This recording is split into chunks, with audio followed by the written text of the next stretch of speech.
अस्सलाम वालेकुम, मैं हूं अलीना फारूक शेख। आज डिस्कस करते हैं कि चीन ने आलमी सालिसी के लिए एक ऑर्गेनाइजेशन, एक बॉडी कायम कर दी है जिसका नाम है इंटरनेशनल ऑर्गेनाइजेशन फॉर मीडिएशन। आलमी ममालिक के दरमियान और मुल्कों से जो इंडिविजुअल्स को मसले होते हैं उसके लिए ये अदालत कायम की गई है, ये इदारा कायम किया गया है। हांगकांग में इसका मरकज़ होगा और इंटरनेशनल कोर्ट ऑफ जस्टिस, जिसको वर्ल्ड कोर्ट या आलमी अदालत भी कहा जाता है, उसके ये बराबर होगी या उसके मुकाबिल ये कायम की गई है। 33 ममालिक ने इसमें मेंबर स्टेट्स हैं या इसके सिग्नेटरीज़ हैं समझ लें। वैसे तो 85 से ज़्यादा ममालिक रिपोर्ट हो रहे हैं जो इस सेरेमनी में शरीक थे। 20 वर्ल्ड ऑर्गेनाइजेशंस हैं जिन्होंने शिरकत की, लेकिन अभी जो मेंबर स्टेट्स हैं वो 33 ही हैं, जिनमें पाकिस्तान भी एक सिग्नेटरी है।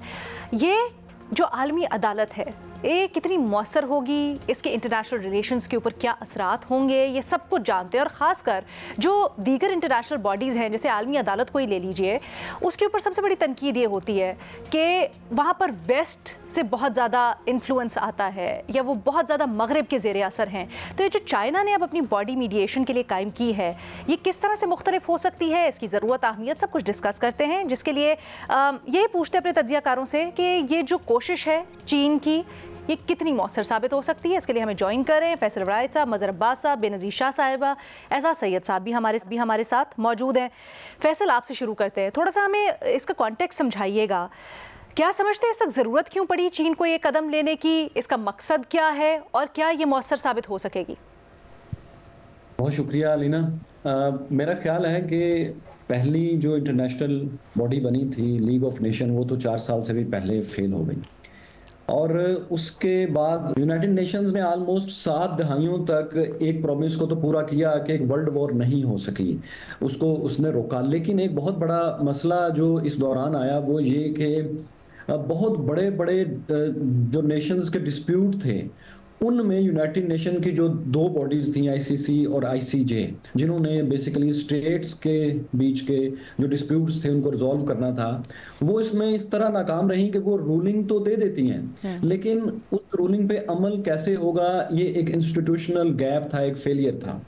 अच्छा, और उसमें फिर ये था कि जैसे 2003 में इराक के ऊपर अमेरिका और एलाइज ने बगैर यूनाइटेड नेशन की अप्रूवल के हमला कर दिया और उसमें यूनाइटेड नेशन बुरी तरह फेल हो गया। अब ये है कि 2-3 बड़े बड़े जो तनाज़ात हैं, गजा वाला, यूक्रेन वाला, ये सब में भी देखें कि आईसीजे ने वॉर क्रिमिनल्स भी उनको करार दे दिया, लेकिन उसके बावजूद भी मसला जूं का तूं है। तो वेस्ट और ईस्ट में एक माइंडसेट का बहुत बड़ा पहले दिन से फर्क है कि वेस्ट जो है ये रूल बेस्ड ऑर्डर की बात करता है, जिसमें स्ट्रिक्टली रूल्स फॉलो होंगे, एक क्रिमिनल होगा, एक विनर होगा, एक लूजर होगा। जबकि जो ईस्टर्न ट्रेडिशन है ये कल्चर्स पर ज्यादा डिपेंड करती है, ये आपस में नेगोशिएट करके, पंचायत करके, कुछ लोग दो करके मामला सुलझाने के आदी हैं। तो चाइना की ये जो कोशिश है, आप ये समझें कि ये यूनाइटेड नेशन के चार्टर के आर्टिकल 33 के अंडर तो है, उससे बाहर नहीं है ये, लेकिन इसमें वो जो स्ट्रिक्ट रूल बेस्ड ऑर्डर है उस तरह से ये नहीं होगा। ये वॉलंटरी, ये वॉलंटरली यहाँ पर आएंगे मुल्क।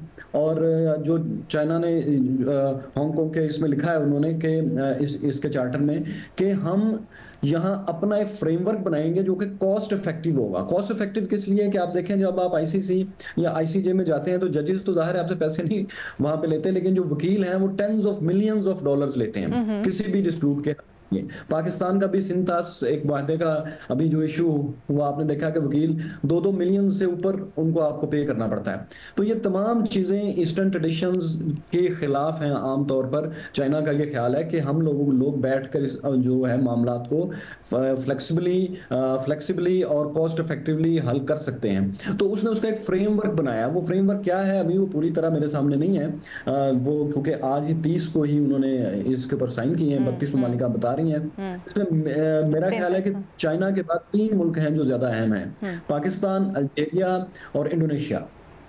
अपनी आबादी के लिहाज से, अपनी जोग्राफी के एतबार से, तो अगर इनकी तादाद बढ़ती है, जो कि आई थिंक बढ़ेगी, ईस्टर्न पार्ट इसमें आएगा, तो ये उतना ही कामयाब फार्मूला होगा, क्योंकि हम लोग जो हैं ईस्ट वाले, इन्होंने ये मुसलसल नोट किया है कि जब तक वेस्ट का कोई प्रॉब्लम ईस्ट के साथ हो तो आईसीजे, आईसीसी और यूनाइटेड नेशंस और सिक्योरिटी काउंसिल ये तमाम एक्टिव होते हैं, अपने फैसलों पर अमल भी करवा लेते हैं। लेकिन हमारी साइड पर जो भी डिस्प्यूट होता है वो जूं का तू रहता है, गजा का उसमें ताज़ा मिसाल है। तो चाइना का ये जो इनिशिएटिव है, ये समझें आपके बेल्ट एंड रोड इनिशिएटिव, उसका जो बिजनेस इनिशिएटिव, ये तो सपोर्ट करने के लिए भी एक शक्ल है कि उसका बेल्ट एंड रोड इनिशिएटिव जो है वो ईस्ट में उसी सूरत में और अफ्रीका में कामयाब होगा अगर इन इलाकों में पीस होगा।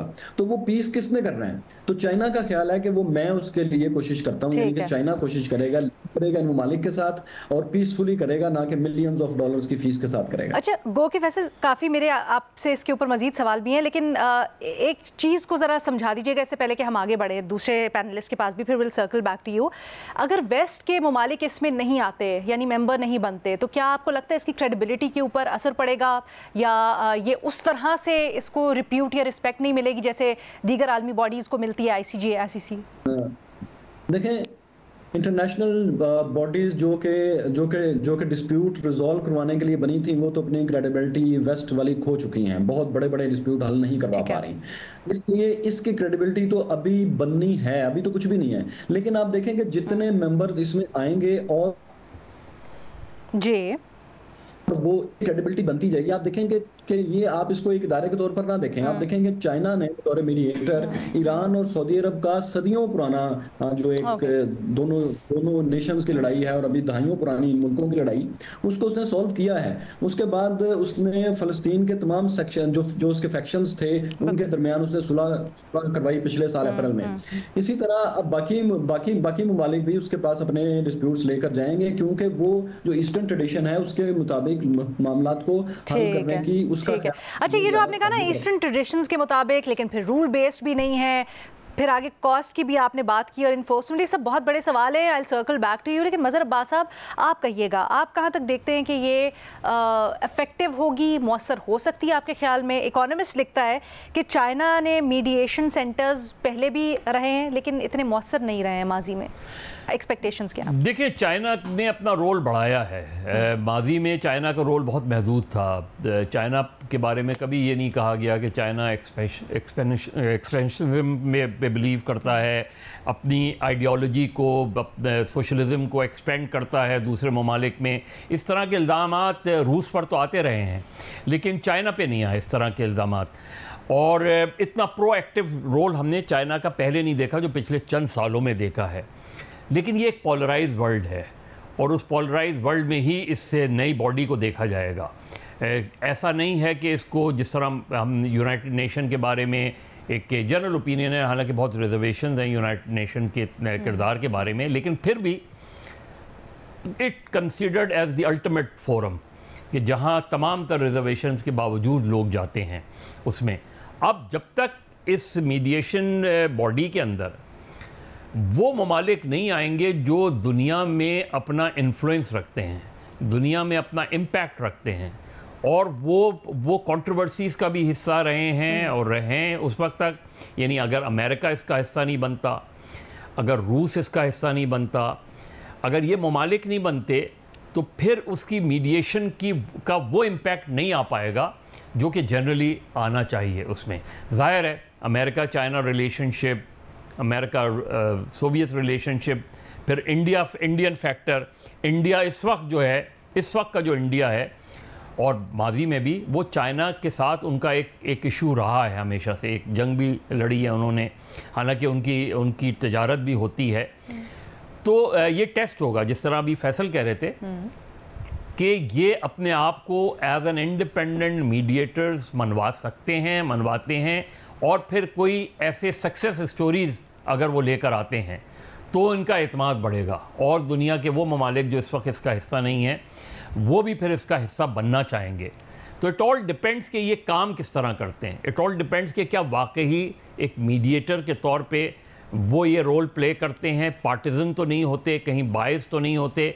तो अगर मीडिएशन वाला रोल इन्होंने सक्सेसफुली अदा किया और कुछ बड़े डिस्प्यूट्स को रिजॉल्व करवाया, तो डेफिनेटली क्रेडिबिलिटी बढ़ेगी और ज़्यादा से ज़्यादा ममालिक इस पर एतमाद कर सकेंगे। तो it's a test for a new body और फॉर चाइनाज़ जो है future relationship with the other country. ये सारा डिपेंड करता है कि अब ये बॉडी कैसे आगे बढ़ती है। सर, आपकी तवक्को क्या है, क्या मगरिब ज्वाइन इन करेगा?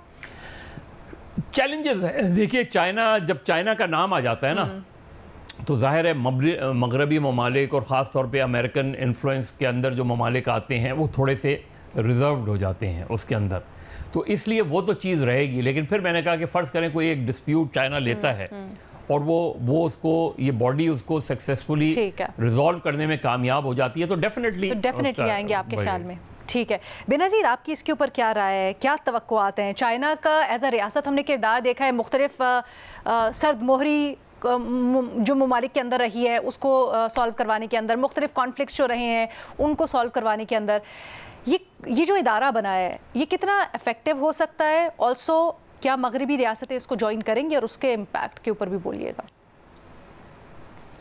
अलीना, मेरी बड़ी लिमिटेड सी अंडरस्टैंडिंग है इस नई जो इदारा बनने जा रहा है। जहाँ तक मुझे पता है 2022 से इस पे बात हो रही है, और जैसे आपने बताया कि एक किस्म का अल्टरनेटिव एक सेटअप बनाया जा रहा है इंटरनेशनल कोर्ट ऑफ जस्टिस की जगह, जिसको अभी इस वक्त दुनिया की सबसे बड़ी अदालत समझा जाता है। तो ये एक अल्टरनेटिव डिस्प्यूट रेजोल्यूशन एक सेंटर होगा, सिर्फ मुख्तलिफ ममालिक के लिए नहीं बट प्राइवेट एंटिटीज़ के लिए भी, कंपनीज़ भी यहाँ पे जा सकती हैं डिस्प्यूट रेजोल्यूशन के लिए। लेकिन जैसे फैसल ने बात की कि इस तंजीम के बनने से पहले भी पिछले कई सालों से हम देख रहे हैं कि चाइना का जो एक मीडिएटर का रोल है वो बढ़ता चला जा रहा है, और उसकी सबसे बड़ी जो मिसाल है वो है सऊदी अरेबिया और ईरान। 2023 में सऊदी अरेबिया और ईरान के दरमियान जो मीडिएशन कराई वो चाइना ने कराई, जो एक बहुत बड़ी डेवलपमेंट थी, जिसके बाद दोनों ने एक दूसरे मुल्क में अपनी एम्बेसीज दोबारा खोली, डिप्लोमेटिक रिलेशनशिप्स जो थे उनके वो बहाल हुए, और अब हम उसका नतीजा देख रहे हैं कि इस वक्त जब अमेरिका और ईरान के दरमियान बात हो रही है तो ये जो अरब ममालिक हैं, सऊदी अरेबिया हो गया, UAE हो गया, ये उन टॉक्स को फैसिलिटेट कर रहे हैं, उनकी मुखालफत नहीं कर रहे। बल्कि यहाँ तक मीडिया में रिपोर्ट हुआ था कि UAE जो थी वो ट्रंप का लेटर लेके वहाँ पे ईरान में लेके गए थे जब बातचीत शुरू हुई थी। तो ये हम देख रहे हैं कि जो चाइना का जो एक ग्लोबल गवर्नेंस पे जो इन्फ्लुएंस है वो बढ़ता चला जा रहा है। पिछले जो पहले जिसको अमेरिका को सिर्फ देखा जाता था एक तौर पे कि वो मीडिएटर है, अब हम चाइना की तरफ भी बहुत से ममालिक देख रहे हैं, और बहुत से मल्टीलैटरल फोरम्स भी पिछले कुछ सालों में चाइना ने शुरू किए हैं। आपका SCO है, आपका ब्रिक्स है। लेकिन इसमें एक चीज़ अलीना जो मेरे ख्याल से जिस पे कुछ कंसर्न हो सकता है आगे जाके, वो ये कि जो चाइना के बेल्ट एंड रोड इनिशिएटिव्स हैं उनके नीचे जो प्रोजेक्ट्स आते हैं, क्या अब उनकी भी डिस्प्यूट रेजोल्यूशन के लिए इस अदालत में जाया जाएगा? क्योंकि अगर ऐसा होता है तो फिर वो एक कॉन्फ्लिक्ट ऑफ इंटरेस्ट के तौर पे उसको देखा जाएगा कि मंसूबा भी चाइना का है और फैसला भी चाइना ही कर रहा है कि उसकी डिस्प्यूट रेजोल्यूशन में उसका फाइनल फैसला क्या होगा। तो ये, लेकिन जैसे यहाँ पे पहले भी बात हो रही थी, अभी हमारे सामने कोई फ्रेमवर्क नहीं है। अगले साल तक कहा जा रहा है ये ऑपरेशनल होगा। इसमें किस किस्म के न्यूट्रल एक्सपर्ट्स होते हैं, इसमें किस किस्म के एक्सपर्ट्स इस्तेमाल, फ्रेमवर्क क्या बनता है, ये सारी चीज़ें देखनी होंगी। लेकिन अलीना, जहाँ तक अमेरिका की और वेस्टर्न ममालिक की बात है, इस पे सियासत तो होगी, क्योंकि हम देख रहे हैं कि जो ये कॉन्फ्लिक्ट है अमेरिका और चाइना के दरमियान, ये बढ़ता चला जा रहा है। तो इस पे भी हम देखेंगे कि हो सकता है आगे जाके इस पे भी सियासत होगी कि कितने ममालिक जो हैं वो इसका हिस्सा बनते हैं। एहसास, आपकी इसके ऊपर क्या राय है? ICJ के अगर देखें तो सबसे बड़ा चैलेंज इन्फोर्समेंट रहा है। क्या समझते हैं यहाँ पर क्रेडिबिलिटी उसी सूरत में आएगी जब कुछ इन्फोर्स करवा सकें, या फिर दीगर फैक्टर्स भी? देखिए अलीना, सबसे पहले बात तो यह है कि 2019 का मंसूबा है चाइना का। बीजिंग में एक कॉन्फ्रेंस हुई थी जहाँ पर ये आइडिया दिया गया था IOMED का, और उसके बाद हमने देखा कि 20 से 19 से पहले भी और अब तक अगर देखा जाए तो चाइना ने दुनिया के 8 जो बड़े तनाज़ात हैं उसमें कोई ना कोई मेडिएशन का रोल ख़ुद से इंडिविजुअली अदा करने की कोशिश की है। एक का जिक्र यहाँ पर हो चुका है, जो चीन ने मेडिएशन कराने की कोशिश की ईरान और सऊदी अरब के दरमियान, लेकिन मेरे ख्याल में उससे भी जो बड़ा रोल चीन ने अदा करने की कोशिश की वो नॉर्थ कोरिया का जो जौहरी प्रोग्राम है उसमें जो 6 अफ्रीकी मुज़ाकरात हुए थे उसमें चीन ने एक रोल अदा करने की कोशिश की थी। फिर उससे साथ अगर आप जोड़ लें, इस रीजन की बात करें तो चीन ने बहुत बड़ा इंटरेस्ट लिया अफ़गानिस्तान में पीस करवाने के लिए और यहाँ पर मेडिएशन मुख्तलिफ ग्रुपों में करवाने की इन्होंने कोशिश की। बल्कि अभी रिसेंटली तो आपको पता है पाकिस्तान और अफ़गानिस्तान के वज़राए ख़ारजा की उन्होंने मीटिंग करवाई। तो अगर मैं गिनना शुरू करूँ तो 8 के करीब ऐसे आलमी तनाज़ात हैं जहाँ पर चीन ने कोई ना कोई मेडिएशन का रोल ज़रूर प्ले करने की कोशिश की है। रशिया और यूक्रेन के मामले में भी इन्होंने मुज़ाकरात की हिमायत की और बहुत सारी इस पर बातें की जा सकती है। लेकिन ये जो मेडिएशन का रोल था चीन का, ये ख़ास जो 2 अफ्रीकी मुमालिक के दरमियान था, लेकिन अब ये ट्रांसफॉर्म हो गया है एक ग्लोबल फोरम के तौर के ऊपर जो कि इन्होंने इंट्रोड्यूस करवाया अभी हांगकांग में। और हांगकांग की जो जगह है ये भी बड़ी अहम है, ये एशिया को भी रिप्रेजेंट करती है और यूरोप के दरमियान भी एक ब्रिज है जो कि हांगकांग है। और इसमें हांगकांग की अपनी इकॉनमी का भी बड़ा मामला है। आपको पता है हांगकांग के अंदर इकॉनमी का और उसकी रेलेवेंस का ग्लोबल इकॉनमी से बड़ा उसके बड़े कंसर्न उठाए जाते थे। तो चीन ने एक तीर में 2-3 शिकार किए हैं। पहला उन्होंने ऑब्जेक्टिव ये लिया है कि उन्होंने फॉर द फर्स्ट टाइम एक आलमी ऑर्गेनाइजेशन के तौर पे, इंटरनेशनल ऑर्गेनाइजेशन के तौर पे नॉन वेस्टर्न ग्लोबल नॉर्थ के मुमालिक के ऊपर एक ऑर्गेनाइजेशन मुतारफ़ करवाई। और आप देखिए यूएन के जो बजट की जब बात होती थी, असल बात होती है कि बजट डिटरमिन करता है कि क्या करेगा। इनका जो बजट है वो 60% चीन पे करेगा। ज़ाहिर है चीन का ही एक आइडिया है, लेकिन इब्तदाई जो बजट है $50 मिलियन का, उसमें से जो बड़ी रकम है वो 500 के करीब जो सफारतकार हैं उनकी तरबियत के लिए खर्च कर रहा है चीन। और ये जो 500 सफारतकार हैं ये 30 ममालिक के हैं जो इब्तदाई तौर पर इनके साथ हैं। दूसरी तरफ इस वक्त जब चीन ने ये इंट्रोड्यूस करवाया है, इंटरनेशनली एक पोलराइज्ड माहौल है। अमेरिका ने अपनी जो पॉलिसी इंट्रोड्यूस करवाई है डोनाल्ड ट्रंप के अंडर कि वो ज़्यादा इंटरेस्ट ले रहे हैं अपने डोमेस्टिक इश्यूज़ के ऊपर। यूक्रेन के मामले पे यूरोप को अमेरिका ने तनहा छोड़ दिया। यूरोप के अंदर भी इन फाइटिंग एक जारी है खामोशी से। वहाँ पर फ्रांस चाह रहा है कि वो लीड का रोल प्ले करे। जर्मनी की अपनी एक इम्पॉर्टेंस है और रेलेवेंस है। तो वहाँ पर भी एक रेनेसांस का एक इन फाइट या विद इन दी यूरोप एक पोलराइजेशन मौजूद है जिसका फ़ायदा चीन ने उठाया है। इसकी रेलेवेंस टाइम साबित करेगा और इसकी रेलेवेंस उसी वक्त आएगी कि जब ग्लोबल जो बड़े एक्टर्स हैं, मिसाल के तौर पे रशिया हो गया या यूरोप के चंद ममालिक वो इसमें आ जाएंगे। और इस हवाले से चीन जो है वो कोशिश कर भी रहा है और इसके बारे में मुख्तलिफ चीज़ें भी आके छपी हैं कि इन्होंने चीन ने रशिया से भी और दूसरे मालिक से भी बात की है। तो एजाज, आपको क्या तवक्को है, कितनी जल्दी या कब तक ये जो ममालिक हैं ये आ सकते हैं ऑन बोर्ड?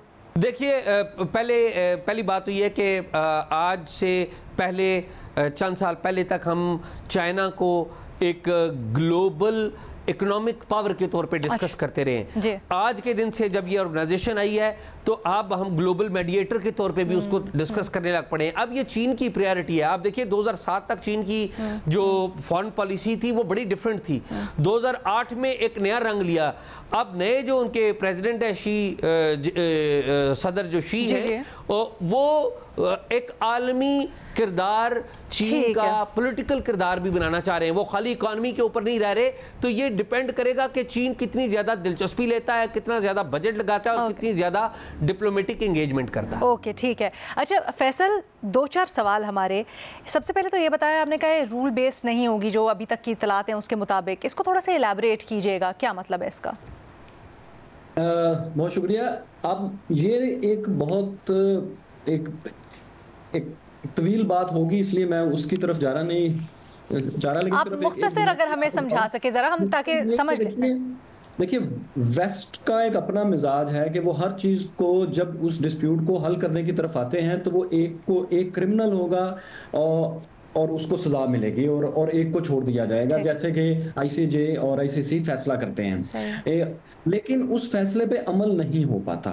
अमेरिका ने उसके बाद जिम्मेदारी ली सेकेंड वर्ल्ड वॉर के बाद कि वो इस तरह के डिस्प्यूट्स में मीडिएटर का किरदार अदा करेगा और जिम्मेदारी लेगा कि उसको इन्फोर्स करे। लेकिन अमेरिका की जिम्मेदारी में एक बहुत बड़ा बग था, वो ये था कि वो दो डिस्प्यूटेड पार्टीज में से एक के साथ मिल जाता है। यूक्रेन वाले मसले में वो यूक्रेन के साथ था और अब रशिया के साथ है उनका प्रेसिडेंट, और गजा इसराइल में वो इसराइल के साथ है। तो जब आप एक पार्टी के साथ हैं तो फिर आप मीडिएशन नहीं कर सकते। चाइना ने पिछले कई सालों में, कम से कम 3 दहाइयों में उसने साबित किया है कि वो किसी भी दो लड़ाई करने वाले ममालिक के साथ मिलकर मीडिएशन के लिए नहीं आता। तो एक ये उसकी गुडविल है। दूसरी आपने ये बात की कि रूल बेस नहीं, वो क्यों मैं कह रहा हूँ, वो ये कि देखिए हमारा ट्रेडिशन में, ईस्टर्न ट्रेडिशंस में ये है कि अगर आपको और हमारा कोई डिस्प्यूट है तो जरूरी नहीं है कि जब हमारे आपस में कोई बैठकर सुलह करवाए तो आप शिकस्त खुर्दा हो और या मैं शिकस्त खुर्दा हूं। ये भी हो सकता है कि दोनों हंसी खुशी राजी बाजी मसले को हल करके उठ जाएं, थोड़े बहुत एक हैवी हार्ट के साथ, एक थोड़ी सी, जैसे हम आउट ऑफ कोर्ट सेटलमेंट्स या आर्बिट्रेशन में देखते हैं। जी। तो इसका ना कोई इंटरनेशनल मैकेनिज्म मौजूद नहीं था। चाइना ने अब उसका इंटरनेशनल मैकेनिज्म बनाया है। इसके 6-7 ऑफिस हैं। फर्ज करें किसी का पानी का ट्यूब है तो उसको पानी की लाइव उसको सैटेलाइट्स की सपोर्ट भी चाहिए ताकि चाइना का एक ऑफिस हो जहां पर दिखाया जा सके कि आप दोनों के पानी यहाँ पर बैठेंगे और इसको रोजाना मॉनिटर करेंगे। एक और बड़ी अहम बात जो आपने सवाल किया था एक और हमारे दोस्त से कि ये अगर वेस्ट इसको नहीं मानेगा, आप देखिए वेस्टर्न मेंबर्स अगर नहीं भी आते, लेकिन इस तरह की बॉडीज जो हैं, जो इंटरनेशनल जो यूनाइटेड नेशन के चार्टर के अंदर हैं, इसमें जो ममालिक इसके मेंबर बन जाएंगे, आप फर्ज करें देखें इसका सूडान मेंबर बन गया, अगर मिस्र भी बन जाता है और इनके दरमियान दरिया नील के ऊपर कोई आपस में तनाजा है, ये दोनों वहां अपना मसला हल कर लेते हैं तो वेस्ट ना भी आए तो क्या फर्क पड़ेगा। आप देखें कि इनका ट्रस्ट बिल्ड होगा। करेंसी और मीडिएशन, ये दो चीजें वेरी इंटरेस्टिंग। हाँ, दिस इज वेरी इंटरेस्टिंग जब आप भी कहते हैं कि बड़े ममालिक या मगरिब ना आए तो। जी अच्छा, बेनज़ीर कुछ ऐड करना चाह रही हैं, उनकी भी बात ले लो, फिर मैं आपके पास आती हूँ, मजीद भी बात है। दरमियान में हम दरमियान में आपसे जरा रहनुमाई लेते रहेंगे क्योंकि आपका उबूर भी है इस चीज के ऊपर। मैं सिर्फ ये कहना चाह रहा था कि करेंसी और मीडिएशन, ये दोनों चीजें सिर्फ ट्रस्ट पर चलती हैं। जब तक करेंसी पर ट्रस्ट है वो काम करेगी, ट्रस्ट खत्म तो सारी करेंसी की वैल्यू खत्म। इसी तरह मीडिएशन भी है। चाइना ने पिछले 30 साल में अपना ट्रस्ट डेवलप किया है आपके ख्याल में? ठीक है, ठीक है, आपका पॉइंट आ गया। फैसल, बेनज़ीर। अलिया देखिए, मेरी राय में एक बहुत बड़ा इशू इस वक्त दुनिया में जो है वो ह्यूमन राइट्स का भी है, और ICJ international court of justice जो है उनकी कुछ बहुत अहम रूलिंग है ह्यूमन राइट्स के हवाले से। हमने अभी देखा गाज़ा पे जो उनकी रूलिंग आई, ठीक है वो इम्प्लीमेंट नहीं हुई, लेकिन एक बड़ी अहम रूलिंग थी, एक बहुत अहम डेवलपमेंट थी। इस तरह हमने बोस्निया के हवाले से भी, और भी बहुत सी होंगी, अगर रीमा होती तो यहाँ पे तो वो आई एम श्योर डिटेल में बताती।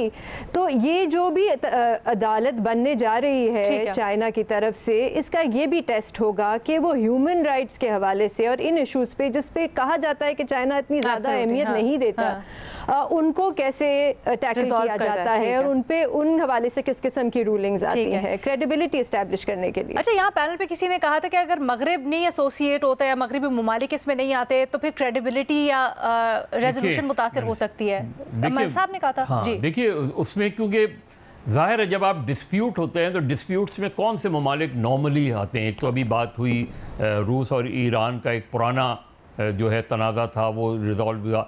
इंटरेस्टिंगली 70s में चाइना और अमेरिका को करीब लाने में किसने रोल प्ले किया? वो पाकिस्तान ने रोल प्ले किया था उसमें। और आज सूरत हाल, ज़ाहिर है कोल्ड वॉर के बाद सूरत हाल में बड़ी तब्दीली आई है उसमें, और जिस तरह अभी बात भी हुई है कि चाइना ने अब पहली मरतबा चाइना पिछले चंद साल में प्रोएक्टिव नज़र आता है। वो चाइना नज़र नहीं आ रहा, इसलिए कि चाइना के अंदर बहुत सी तब्दीलियां आई हैं कि पिछले कुछ सालों में 30 साल में चाइना ने अपना ट्रस्ट डेवलप किया है एज अ मीडिएटर दुनिया के सामने। तो ये क्या रिफ्लेक्ट ये बात करता है कि मगरिब अगर इसके साथ एसोसिएट या एफिलिएट नहीं करता तो कोई मसला नहीं है, इफेक्टिवनेस नहीं लूज करेगा मीडिएशन फोरम अपना। फैसल देखिए रूस जैसे ईरान और सऊदी अरब को मिलाया, जाहिर है उसमें मगरिब का बिल्कुल इंटरेस्ट। असल चीज ये होती है कि आप अपना कॉन्फिडेंस दुनिया पे कैसे एस्टैब्लिश करते हैं, ये चाइना का टेस्ट होगा और ये इस नए ग्रुप का टेस्ट की आप बात करें, एक और चीज है फैसल, कॉन्फ्लिक्ट ऑफ इंटरेस्ट तो नहीं हो जाएगा? ये अभी पॉइंट अप यहाँ पे हुआ बेल्ट एंड रोड के जो सारे के सारे मसले हैं उसके अंदर। देखिए जब भी वर्ल्ड ऑर्डर तब्दील होता है तो जो इमर्जिंग पावर होती है वो सबसे पहले रीजनल पॉलिटिकल ऑर्डर अप्लाई करती है। ठीक है। तो ये रीजनल पॉलिटिकल ऑर्डर अप्लाई करने की तरफ चाइना का बहुत बड़ा स्टेप है। बिल्कुल हमारे दोस्त सही बात कर रहे हैं, मैं सिर्फ उसमें ये ऐड करना चाहूंगा कि देखिए अगर जैसे स्टेप बाय स्टेप अपने रीजन में चाइना डिस्प्यूट रिजॉल्व करता जाएगा या एट डिस्प्यूट्स की जो काइनेटिक फॉर्म है जिसमें कि जाने जा रही हैं वो उसको कम करता जाएगा तो ये फिर क्रेडिबिलिटी बढ़ती जाएगी। ठीक है, ठीक है। रीजनल पॉलिटिकल ऑर्डर अप्लाई करने की तरफ एक और स्टेप है। ओके, ठीक है जी। इस डिबेट को इस तरह से समेट फैसल बड़ी कन्विक्शन के साथ इसके ऊपर कह रहे हैं कि जो इनिशिएटिव है ये मौसर साबित होगा। हमारा पैनल लेकिन थोड़ा सा डिवाइडेड है इसके ऊपर। समझते हैं अभी देखना होगा कि किस तरह से ये कोर्ट काम करती है, जो इनिशियली इनके पास केसेस आते हैं उनको किस तरह से रिजॉल्व करते हैं, फिर उसके बाद पता चल सकेगा कि एग्जैक्टली क्या सूरत और हैयत निकलती है। लेकिन एक चीज़ के ऊपर सारे मुत्तफिक हैं कि चाइना ने अपना जो रोल है ओवर द ईयर्स वो as a mediator, as a trustworthy nation बड़ा डेवलप किया है। सो ये उसकी क्रेडिबिलिटी के ऊपर ऐड करता है। विद दैट एक छोटी सी ब्रेक लेते हैं, ब्रेक के बाद आपके सवाल। Welcome back. आप लोगों के सवाल तजियाकारों के सामने रखते हैं। मल साहब, आपसे पूछा जा रहा है फरहतुल्लाह बाबर साहब की जो नई किताब आई है उससे मुतल्लिक, ख़ास तौर पे मेमोगेट स्कैंडल से मुतल्लिक कुछ नए इंकशाफात हुए हैं। सर हम जैसों के लिए जिन्होंने अभी तक ये किताब नहीं पढ़ी, ज़रा बताइएगा भी ये क्या इंकशाफात हैं। और फिर सवाल ये हो रहा है कि आपको लगता है कि इस सारे वाक़े से हमारी सियासत और मुल्क ने कुछ सीखा है? देखिए बड़ी ख़बरों की सौगात है ये किताब। अच्छा। और भरी पड़ी है ख़बरों से। वो लोग जो जर्नलिस्ट के लिए तो है होती ही इस तरह की किताबें बहुत न्यूज़ी हैं, लेकिन जो सियासत का शौक़ रखते हैं उन्हें भी ये किताब ज़रूर पढ़नी चाहिए। ये नहीं कि ये ज़रूर है कि मैंने जब इस किताब को पूरा पढ़ा तो मुझे अंदाज़ा हुआ कि शायद फरहतुल्लाह बाबर साहब ने सदर जरदारी की शख्सियत को उभारने की भी कोशिश की, बाज़ चैप्टर्स में मुझे नज़र आया। अच्छा। लेकिन न्यूज़ ही बहुत है और उसके बहुत ही ऐसे वाक़यात हैं जो चौंका देने वाले वाक़यात हैं।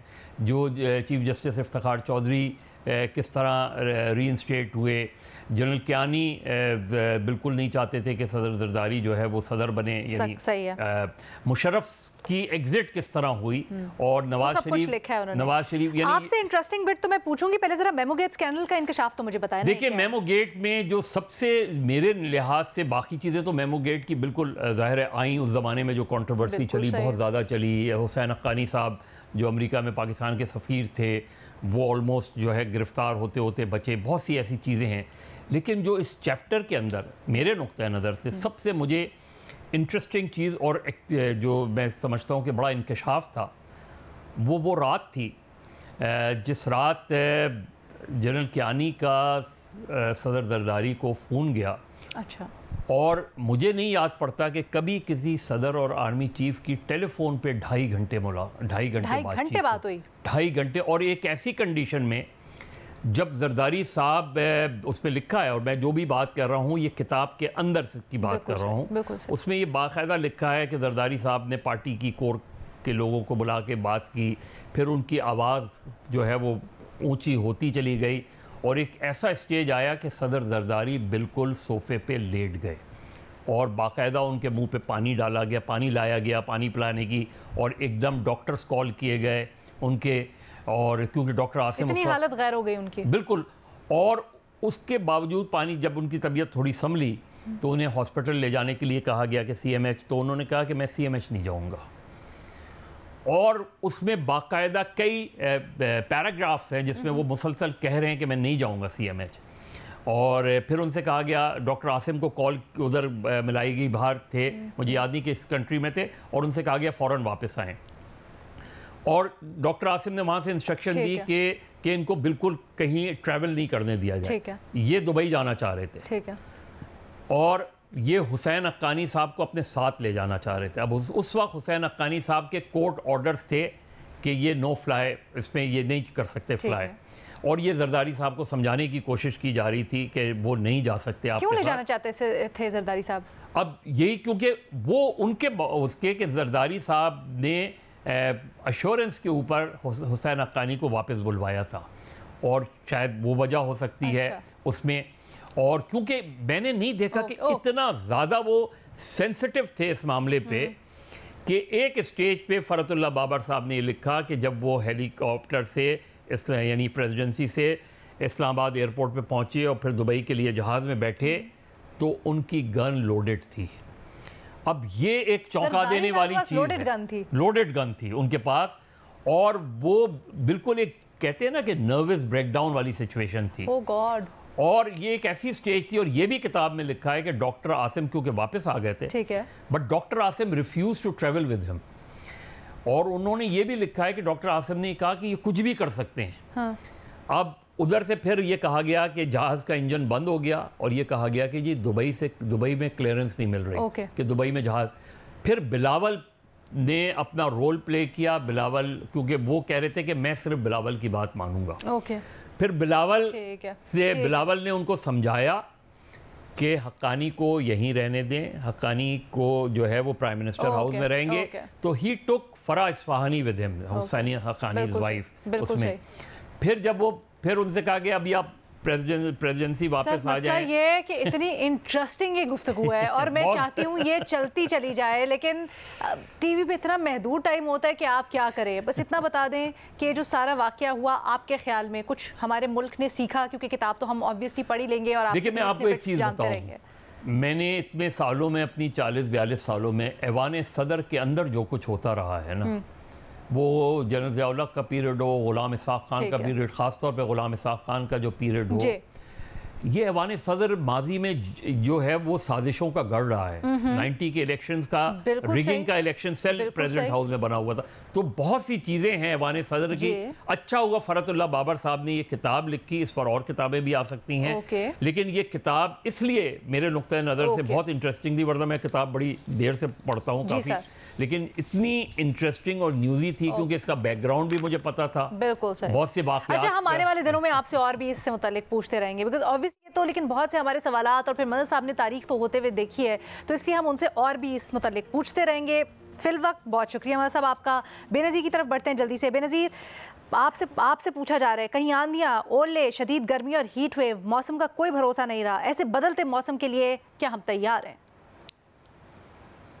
अलीना, इससे बड़ी इमरजेंसी, पब्लिक हेल्थ इमरजेंसी हमारे मुल्क में इस वक्त नहीं हो सकती, क्योंकि हीट वेव जो है, ख़ास तौर पे हीट वेव, क्योंकि इस वक्त हीट वेव है मुल्क में, हीट वेव से लोगों की जानें जाती हैं। पिछले साल, और ये हुकूमत का डेटा है अलीना, 500 से ज़ायद लोग जाँ बहक हुए थे, और अक्सरियत कराची में थी। सिर्फ 6 दिन में 500 से ज़ायद लोग, और इस पर कोई बात ही नहीं हो रही। अभी अप्रैल में हम देख रहे हैं, मई में देख रहे हैं, 40 से ऊपर टेम्परेचर्स जा रहे हैं। बलूचिस्तान में तो 50 तक पहुंच गए हैं। कोई कॉन्वर्सेशन ही नहीं हो रही, कोई पता नहीं, कोई हीट एक्शन प्लान है भी हमारा नहीं। एक किस्म की रिएक्टिव सी पॉलिसी है हमारी। गर्मी जरा बढ़ती है, चलें असरा करें, स्कूल बंद कर देते हैं। प्रोएक्टिव पॉलिसी होनी चाहिए। अब मैं पंजाब हुकूमत की बात करूं, यहाँ पे पंजाब में 3 एडवाइजरीज आ चुकी हैं हीट वेव्स की। कोई पता नहीं कि हमारा हीट एक्शन प्लान क्या है, हम क्या करना चाहते हैं। हर जगह आप अपने इश्तिहार तो लगा देते हैं, लोगों के लिए पानी के कूलर लगाएं। जो मजदूर हैं, जो गार्ड है, जिनको बाहर गर्मी में काम करना पड़ता है, आप सोचें उनके लिए कितने खतरनाक है ये हीट वेव। तो यहाँ पे सबसे पहले तो, और अलीना, ड्रास्टिक मेजर्स लेने की जरूरत है। मुझे समझ नहीं आती, यहाँ पे बात तो होती है बहुत, आज वज़ीर आज़म भी क्लाइमेट चेंज की बात कर रहे थे कि दुनिया को हमारी मदद करनी चाहिए, लेकिन हम खुद क्या कर रहे हैं? हम अपने जंगलात काट रहे हैं। आप इस्लामाबाद के नंबर ले लें, कराची के ले लें, लाहौर के ले लें, दरख्त काट रहे हैं गोल्फ कोर्स बनाने के लिए, घर बनाने के लिए। दुनिया में मैं आपको एक छोटी सी मिसाल दूं अलीना, स्पेन में, ग्रीस में, वो अब इसको इतना सीरियसली लेते हैं हीट वेव को। उनके लिए इतनी बड़ी इमरजेंसी है कि वहां पे उन्होंने हीट वेव्स के नाम रखना शुरू कर दिए हैं, ताकि लोगों को पता चले कि ये कितना, जैसे तूफान आते हैं बड़े बड़े, जैसे तो कितनी इमरजेंसी का नाम रखा।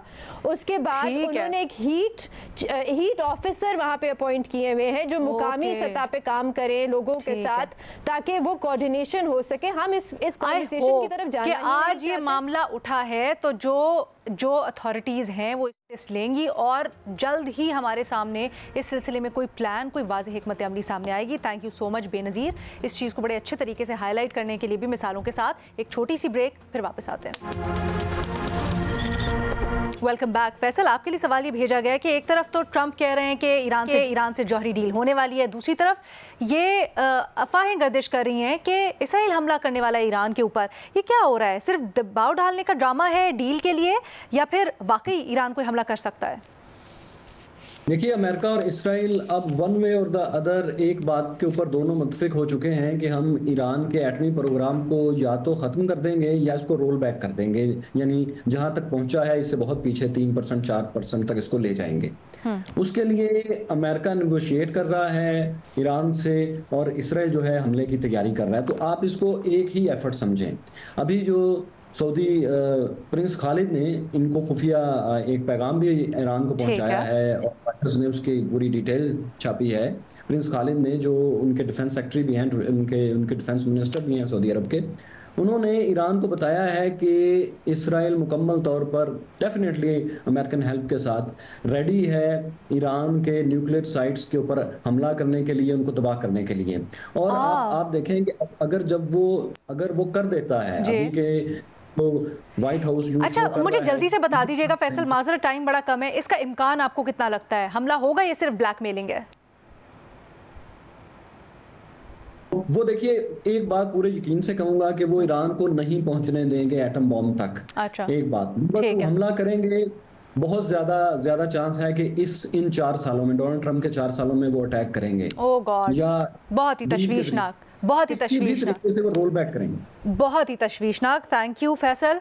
एजाज से जल्दी से सवाल आपसे पूछा जा रहा है कि पाकिस्तान और अफगानिस्तान ने जो फैसला किया है कि दोनों के दरमियान एम्बेसडर लेवल पर अब एंगेजमेंट दोबारा से होगी, ये कितना अहम है, कैसे देखते हैं आप उसको? इसमें कोई डाउट नहीं है कि ये एक बहुत बड़ी डेवलपमेंट हुई है पाकिस्तान और अफ़गानिस्तान के दरमियान, और दोनों मुल्कों के दरमियान जो पहले इल्ज़ामात या कार्रवाई होती थी, जब भी पाकिस्तान में कोई दहशतगर्दी का हमला हुआ तो पाकिस्तान ने उसके ऊपर जवाबी कार्रवाई की अफ़गानिस्तान में और उन अस्करियत पसंदों का पीछा किया जो पाकिस्तान कहता है कि वो अफ़गानिस्तान की सरजमीन को पाकिस्तान के ख़िलाफ़ इस्तेमाल कर रहे हैं।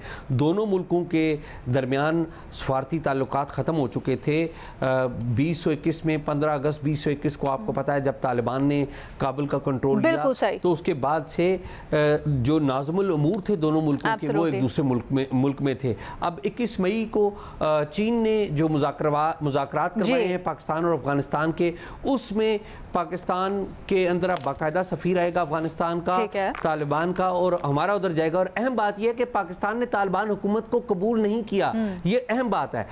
ये दरअसल चीन ने दिसंबर 2023 में एक नया प्रेसिडेंट कायम किया था कि उन्होंने तालिबान के सफ़ीर को बिलाल करीमी के असनाद जो असनाद तकर्री हैं उनको एक्सेप्ट किया था। उसी लाइन के तहत सेंट्रल एशिया में कुछ मुल्कों ने किया था और फॉलो किया पाकिस्तान ने। ओके, बहुत शुक्रिया एजाज सैयद साहब, आज के लिए इतना ही। अल्लाह हाफ़िज़।